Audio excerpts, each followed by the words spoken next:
sorry, just because I know you're going to all scatter to the wind at the end of this, but I wanted to take one moment just to thank our sponsors, if you don't mind.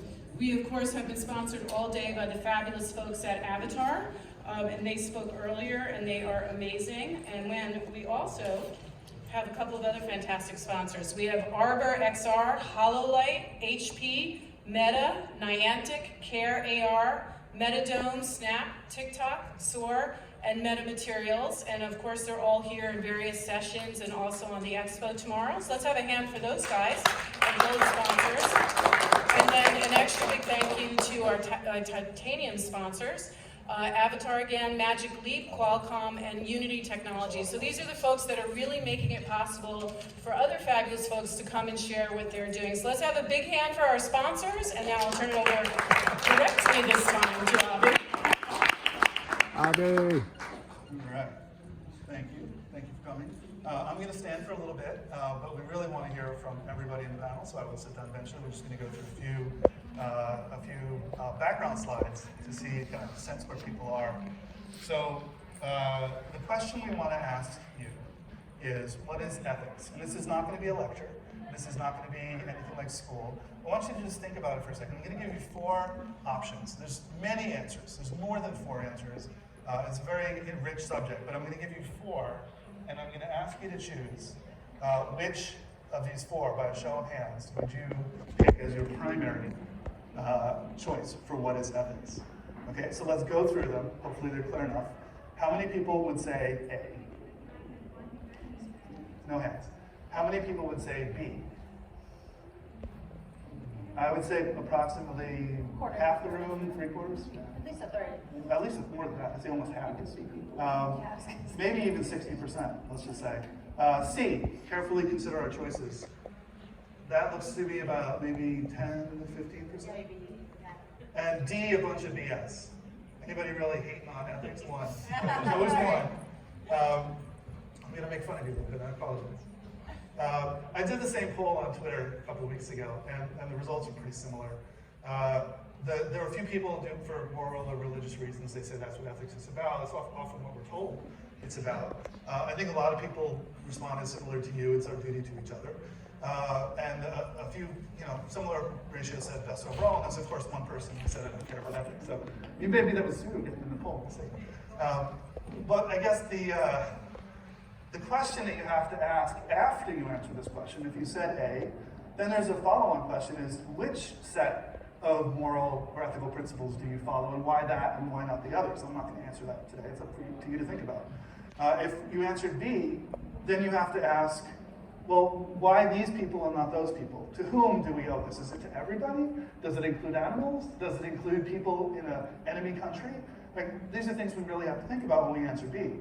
For C, we have some difficulties thinking about how can we do the most good for the least harm. So it's a good goal to try to make the most of every choice we make, but it's very difficult to try to think this through.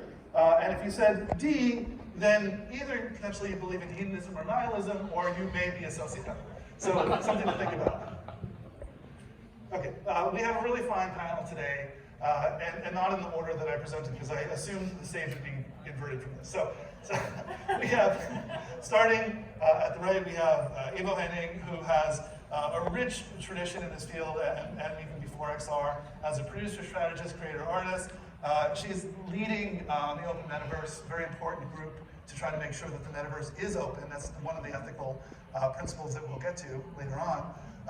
And has also done just a ton of stuff in the space. Damon Hernandez, I've known for years. He's been running AWE panels and that since before I can remember. He works in the field, designer, developer, entrepreneur, executive. Some of the most important things he's worked on, among others, Idea Builder, Samsung, and he also runs a bunch of hackathons, which are incredibly useful for people getting into the field to mentor and welcome people into this rich, diverse field. And then you have Holly Herzl, who I've known for probably even longer than I've been in the field. We went to college together. But she also, followed on, worked on HoloLens. She's on a thing called Project Archer, which she can't talk about. Worked at Sony Entertainment, and is just a really, top-notch PM producer. Is able to get just about anything done. So, and I don't know if she's looking for a job right now. I think she's pretty happy. So, don't try to steal it. My new bosses, yeah. Yes, she's very happy. Very happy. Okay, so there's two people who couldn't be here today. Hi everyone, it's Tony. Sorry I can't be there in person, but due to prior commitments, I am elsewhere in the world. Thanks to the magic of the Metaverse, I could be here with you for just a minute or two to say hello, and hope that you have a great panel today. I know we're talking about the XR Guild and ethics in the Metaverse. Why do we need ethics in the Metaverse? Well, I mean, if you think about the last generation of technology we brought upon the world, it's clear that there are issues that arise in the use of technology, and as practitioners and purveyors of that tech, I think it is on us to some degree to make sure that we do anything in our power we can to ensure, or at least encourage, that it is used in a responsible way. In particular, it's clear to me that you can't have freedom without privacy. So it's very important to ensure the privacy of anyone using new technologies like spatial computing and being connected in the metaverse in ways that can potentially track us and see what our behaviors are and then manipulate us based on that. So I think we'd all agree that that's something we would not want to happen as citizens of the metaverse, as users of this technology, without our consent. So at a minimum, we need to be able to make sure that anyone using this tech opts in for that and is not being subjected to forces like that without their prior knowledge. The other thing that's very important is that every person counts. And this is diversity, equity, and inclusion, but at its base, it's not about particular subgroups. It's about everyone having an opinion and a voice. So to that end and to many other ends, I am a signatory to the XR Guild. I believe in its principles, and I think you may too. And so I hope you have an enjoyable panel. Thanks to Avi and Ivo and Damon and anyone else participating and helping with this panel. And we'll see you all very soon in the Metaverse. Hi, I'm Amy Peck. I am the founder and CEO of Endeavor XR. I'm also a very proud member of XR Guild. And in fact, I'm even more proud of the fact that I was one of the early members.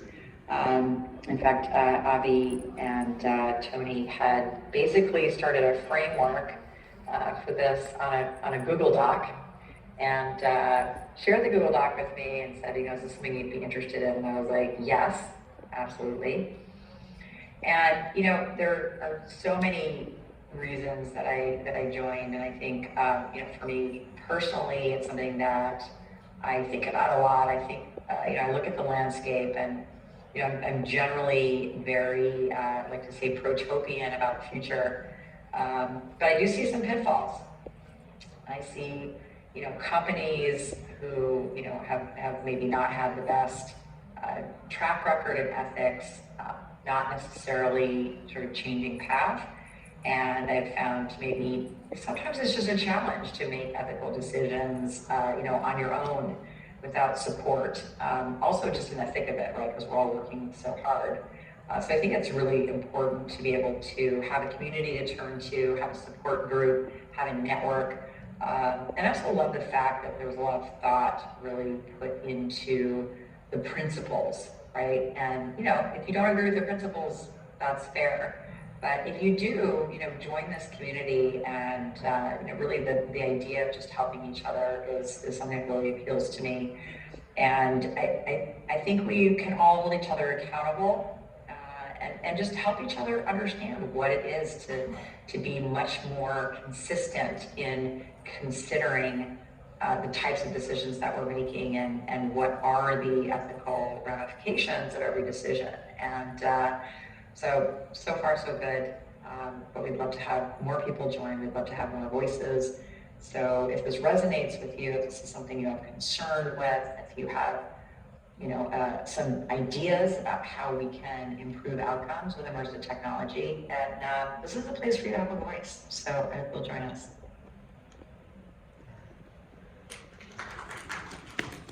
So we would have preferred that everybody remote was also live. And we would have had that not be as big of a chunk. We were broken up into smaller questions, but we gave them all, 2.5 minutes to say the piece, and folks on the panel are going to get a little more time to talk to some of these issues. So what do we want to do with the remaining time, the next phase of this, we'll have a Q&A, we'll have a lot of time for Q&A, and we may even have some time at the end, if there's time left over, to actually do some ethical practice to actually go through a question and let everybody have their say about that question. What we fundamentally are about is asking this question, the Guild is, what if everybody had more support in their roles, whatever they do, to make more ethical choices? What would be the outcome? Would things be worse? Would things be better? And our proposition is that things would be better. Bad things don't happen simply because we make choices that are bad. They happen because sometimes we don't have the time to think about things. We don't have the time to think through the ramifications of our choices.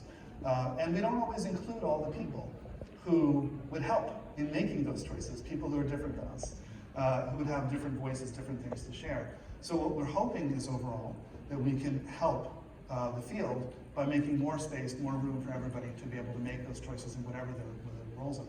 So what we're going to do now is I'm going to sit down, and each of these next slides is going to have a question, and I'd really like each of the panelists to take their best shot at answering the question, and we'll have a little bit of a, sort of crib sheet at the end for anything we forgot to say for the takeaway. But I think it's really important that everybody personalize this and talk about this from their own perspectives. It's not just me and a few people talking. I think we really want to get more opinions and more reasons for this.